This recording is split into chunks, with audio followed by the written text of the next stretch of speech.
Join us for a journey as we go back to the great civilizations of the past. Who were the people? What were they like? How did they begin, and how did they end? Let's find out on episode 20, The Early Neo-Assyrian Army.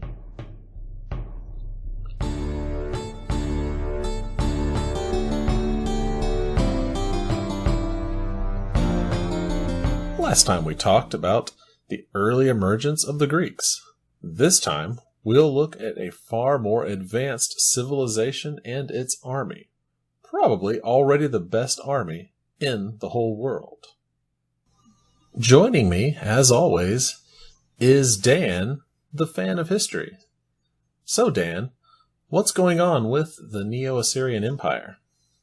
Wow, this army is a work of art. It is the best army in the world, and I've been looking at this quite a bit actually. There's no contemporary army that is even close to the early Neo-Assyrian army. But if you have heard of the Assyrian army of the empire, then you probably heard of the late Neo-Assyrian army. And the sort of point which makes the difference is 745 BC, because something happens in 745 BC that changes the world. And it definitely changes the army. So if this army is the best one, it still would have stood no chance against the late Neo-Assyrian army. But that's not what we are talking about today. We are still, this is the army of Ashurnasirpal II and Shalmaneser III, the great kings of the early Neo-Assyrian Empire.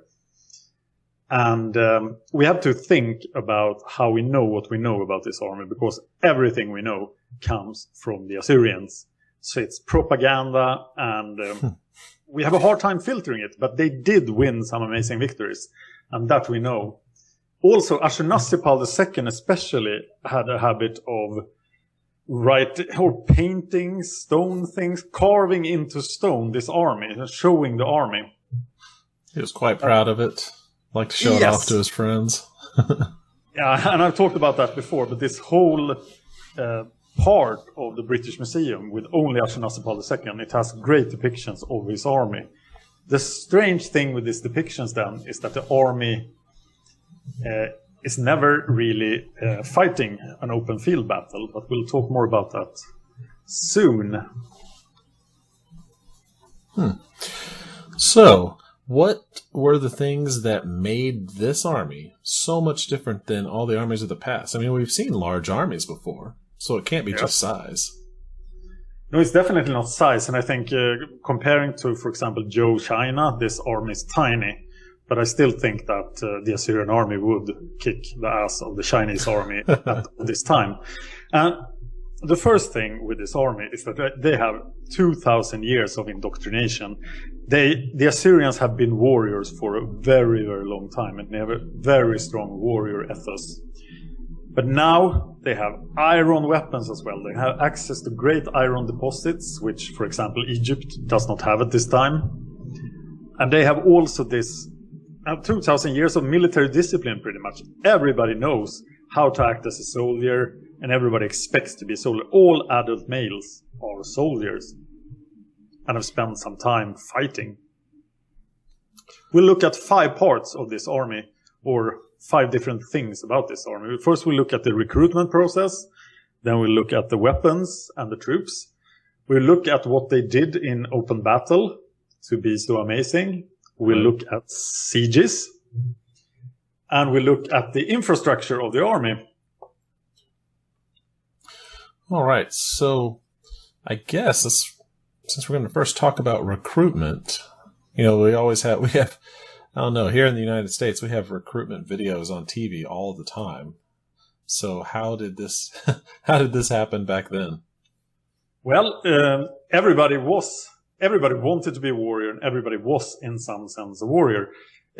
Religion, of course, is very strong in all ancient societies, and here the religion is war.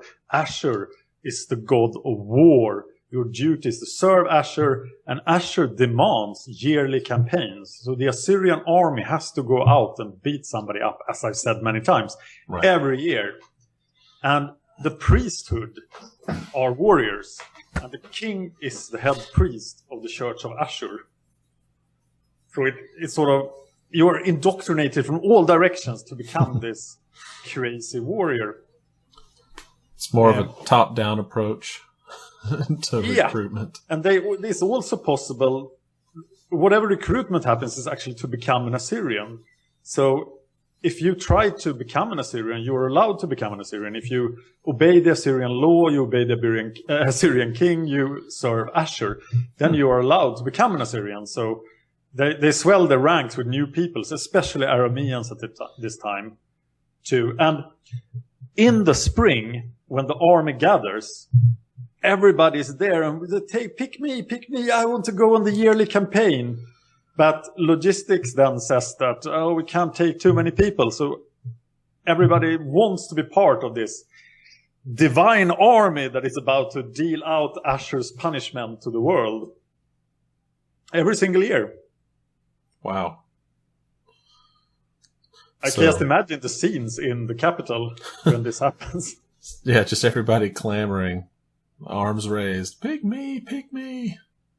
There are a lot of facts about the size of the units in the army setup, but they are all only confirmed in the late army. So I'm going to skip that part for the early army because they are not certain. Okay.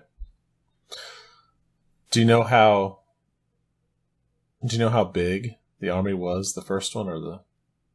Well, we are now only 17 years in our narrative from the greatest battle of all time, the Battle of Karkar in 853 BC. And there the Assyrian army claims 120,000 men under Shalmaneser III. And that's Assyrian propaganda, and you probably have to cut that in half or even more. I think most historians think that Shalmaneser had 50,000 men. And 50,000 is a figure that comes back often.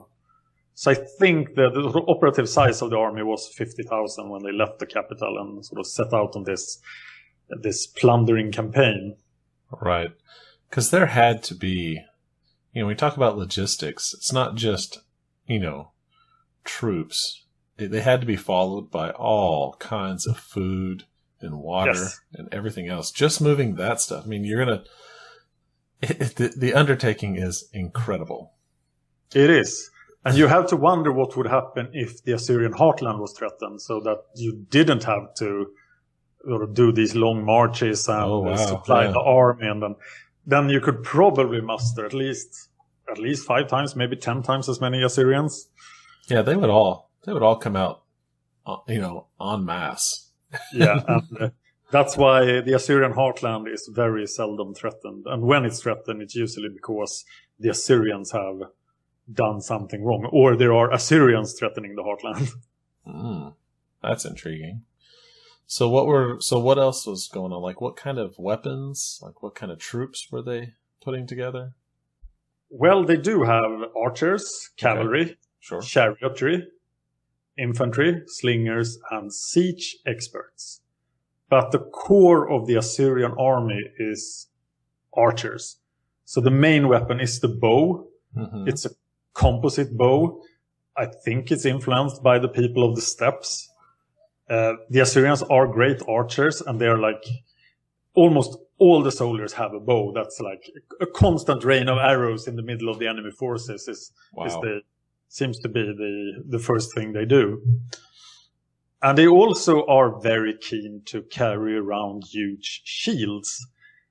So archers, the guys that are really good archers often have a shield bearer that stops other arrows hitting the archer. That's handy. Yes. So what? Okay, continue. Sorry.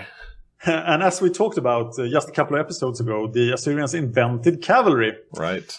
And that's probably under Tukulti Ninurta. And that probably happened in terrains where chariots didn't work. Cavalry was known on the steppes. And there is a claim that cavalry actually was invented a bit to the north. But we won't discuss that here. Maybe we'll discuss that later, actually, because it's another kingdom that is coming up pretty soon. And all the cavalry soldiers were archers. So there were no lancers, there were no heavy cavalry, they were just shooting arrows. Wow. And this is mainly then because it's extremely hard to ride without a saddle and stirrups. Yes, I can confirm this. Have you tried? Oh, yeah. I feel like a baby on a horse without a saddle or stirrups. So what do? You just cling to the horse with your thighs and hope for the best?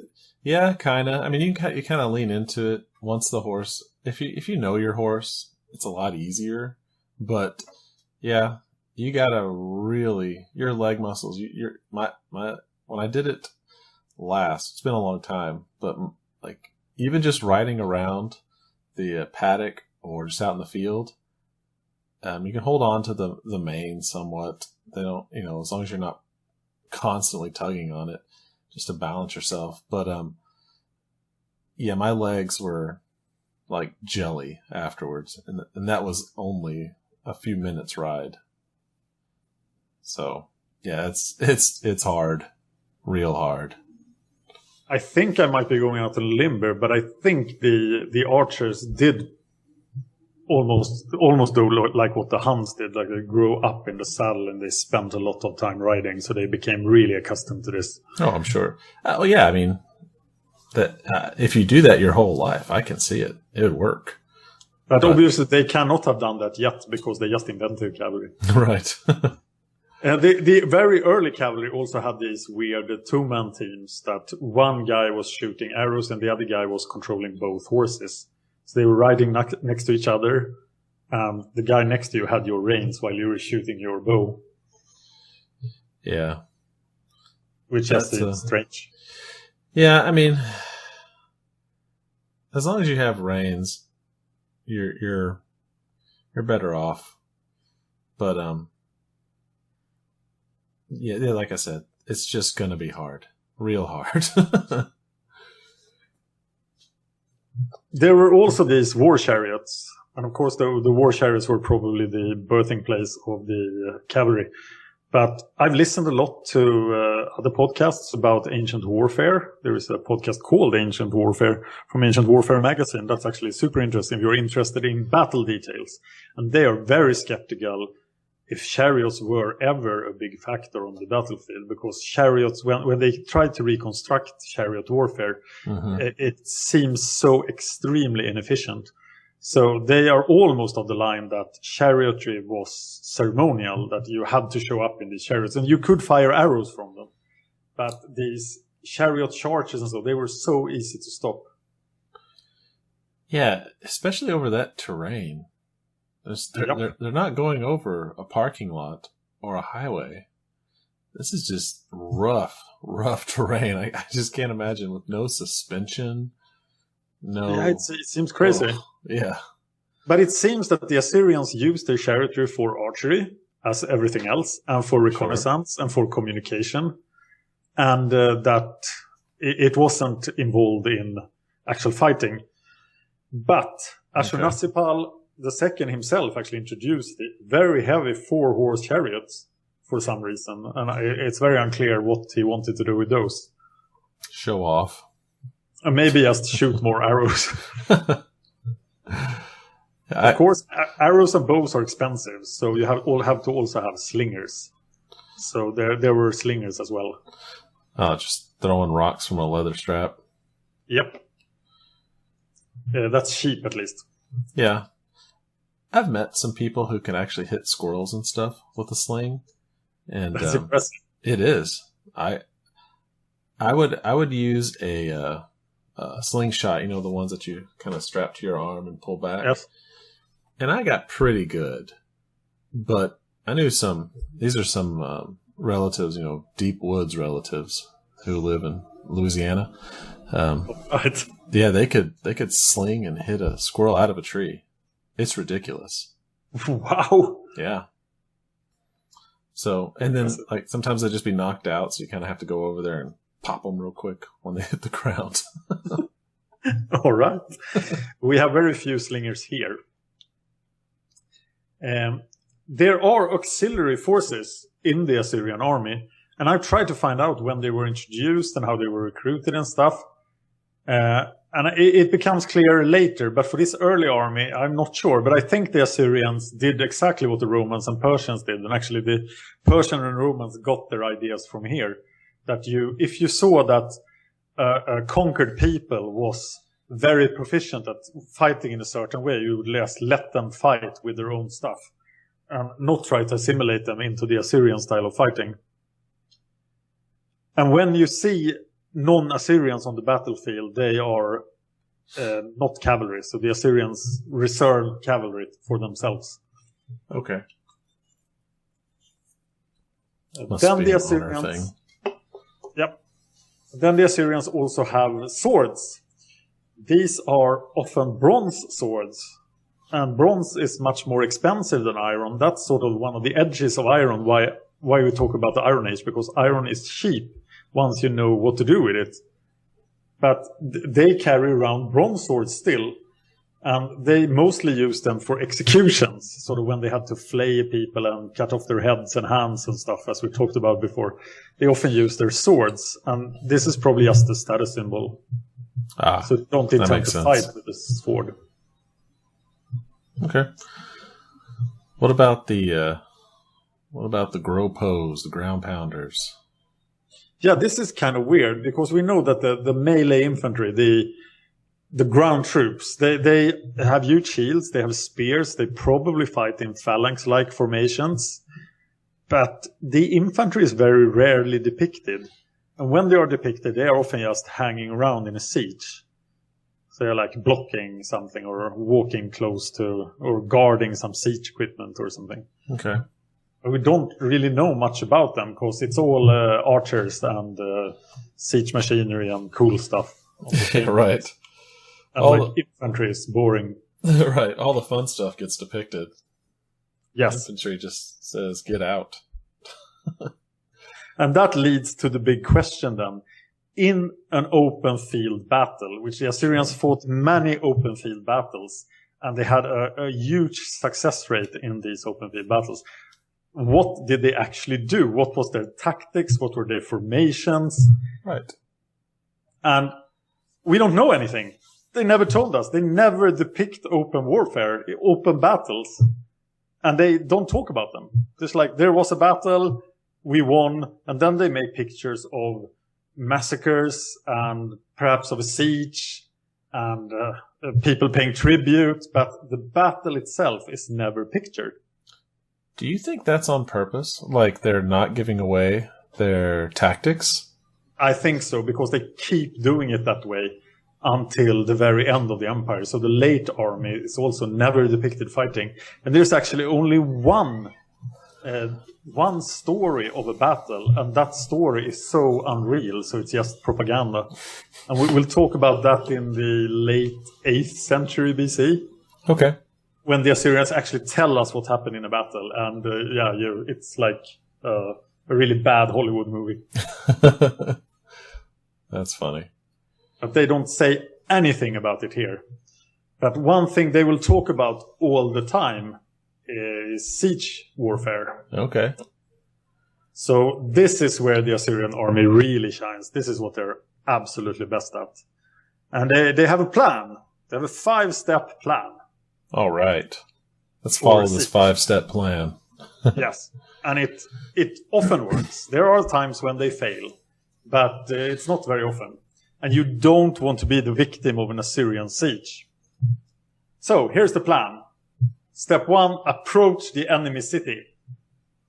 Step Sounds 2, good. offer surrender. Offer the chance to surrender. That's kind of them. Yes, and this is remember, the Assyrian army, when they go on these yearly campaigns, they can be paid off. The religious campaigns are robber campaigns. So you always have the option of paying them. And swearing loyalty to Ashur and paying tribute. But you have to pay every year, or otherwise you go to the top of the list of targets for the yearly campaign. And you want to stay off the top 10 on the list. Right. It's not a top 10 you want to be on. So a very good option at this point is to surrender. Sure. And there are of course, the Assyrians probably wouldn't tell us if they did this, but if you surrender and if you pay their tribute, and the tribute is way too expensive, it's way too steep. Oh, I'm sure. If you pay at this point, you are safe. And you actually have the right to some Assyrian protection, as people who mess with you after you pay tribute, they go on the top 10 list of targets. Really? Yes. Well, that's handy. So there is some, you have to pay for protection, but you actually get some protection. And we'll talk about about that in this century, because there are some spectacular instances when the Assyrians actually come to rescue their vassals. Gotcha. We are now at step 3, and now things get uncomfortable, because if you decide not to surrender and you say, come on, besiege us, we are not scared, then the Assyrians will get all the people who live outside your city, in the villages and nearby, your relatives from the countryside, and they will massacre them in front of your city and build pillars of heads and stuff, just like Ashurnasirpal likes to do. Yeah, that dude's weird. Yes, so you're sitting there in your city and your relatives are getting massacred, and then you reach step 4, you get another chance to surrender. Wow. And if you don't take that, we are at step 5, which is the siege itself. But the Assyrians are reluctant to go into this siege mode. And they're often very successful in avoiding it with these steps. So their number one goal is always to get the tribute. Right. Because it's easier to run around to 10 places and get tribute every year instead of just going to one and fighting. Yeah, the expenditure, your ROI for tribute after a siege seems very, very low. Yeah, and it's easy to forget, but as much as they're warrior people, the Assyrians are traders, and they have economy on their minds all the time. So they are willing to, they're willing to let go of the fighting if they earn a lot of money doing it. Seems very pragmatic of them. Yes, they are. When we get to the actual siege, we can't go into detail about this because this podcast will be extremely long. Okay. But we will do it on the best documented Assyrian siege, which is the siege of Lachish in the late 8th century BC. And also here, a lot of the data comes from the late army, which is much more advanced than this early army. Gotcha. But we will see a very successful siege in Lachish. This is in Israel, or in Judah more precisely. Okay. And this is also a great archaeological dig. So a lot of the Assyrian account has been confirmed through archaeology at Lachish. And Gotcha. It is the end of the city of Lachish, so you can figure out how it goes. They made it to step 5. Yeah. But the Assyrians are really, really good at this siege warfare, and they have a lot of tricks in their bag. I will talk more about that in the siege of Lachish. Okay. I have another example of an atrocity here. Uh-oh. I don't think we have... maybe we should skip this. Refer to the Lord of Massacres episode. It's the same guy. It's Ashurnasirpal II again. Doing another massacre. Right. Doing terrible things to people. Yeah, just one line here I'd like to quote. With their blood, I dyed the mountain red like red wool. Okay. Wow. That's a new one. Yeah. Okay, on to infrastructure. Okay, infrastructure. A bit more peaceful. I think I mentioned this quite early, but the Assyrians are building supply depots. And they also found the old depots of the Middle Assyrian Empire, and they repaired them and put them into use again. Okay. So there are like stashes of weapons and food in all directions from the capital. So no matter what direction you decide to go to war in, you will find supplies. Do you know if they found any of these, like today? Yes, definitely. There are. They've found huge stashes of weapons, iron weapons, at several times actually. So yeah, it's quite well documented. Wow, that's cool. And the local governors, Ashurnasirpal, we are still in the age of Ashurnasirpal, and he was strict with having eunuchs as governors, so they didn't establish dynasties. Right. But later Assyrian kings will get a bit sloppy on this part, and it will come back to bite them. Of course it does. There are 12 provinces at this point, and each governor is forced to supply the army if the army goes through the region. So it's the number one duty of the governor to supply the army. So it's extremely devastating for a province when the army actually chooses to go through it. So when, for example, if they're fighting 5 years in a row in Syria, the provinces on the way to Syria, they are not happy. Oh, I can imagine. They're going to lose all their resources. Yes. And also then if you took step 2 or 4 in the siege plan and actually surrendered, then if the Assyrians are passing through your area, you're also forced to supply the army. Oh. Well, so you better not have another enemy behind you that the Assyrians want to get to. Dun, dun, dun. There seems to have been camels involved here already.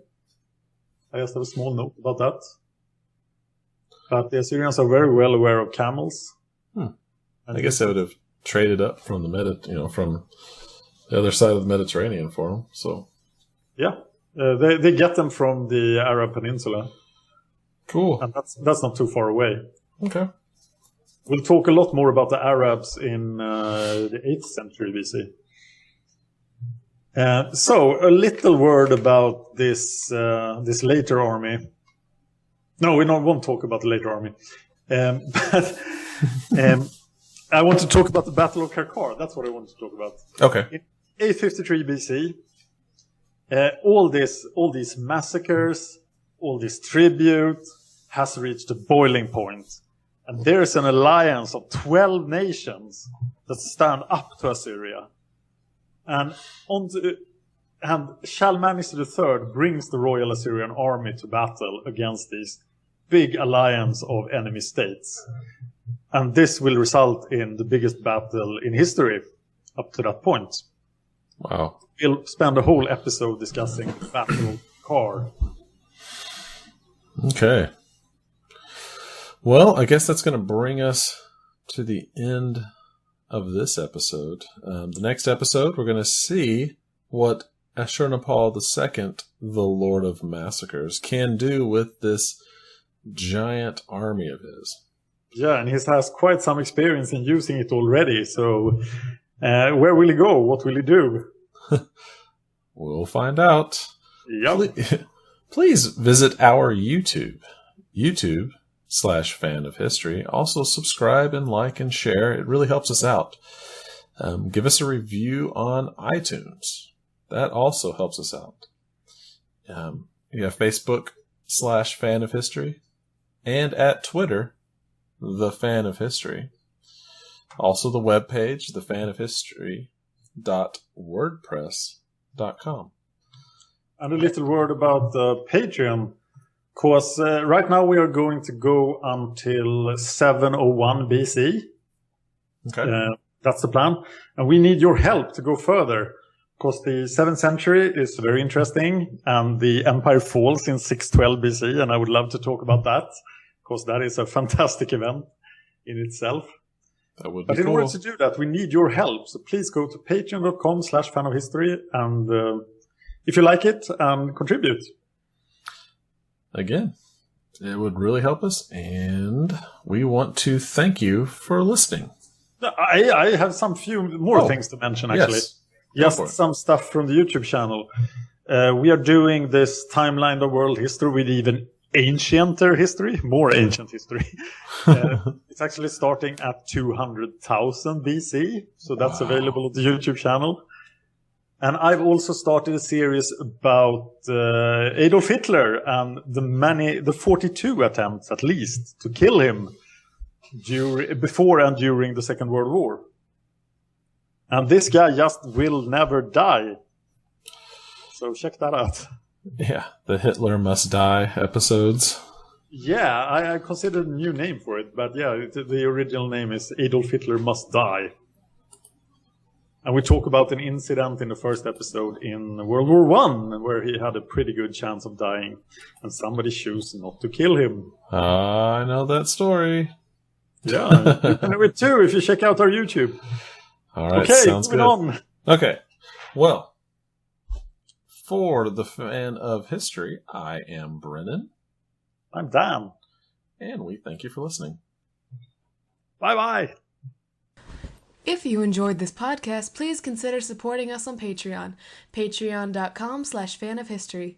Just $1 an episode would help us out. Thanks, and see you next time.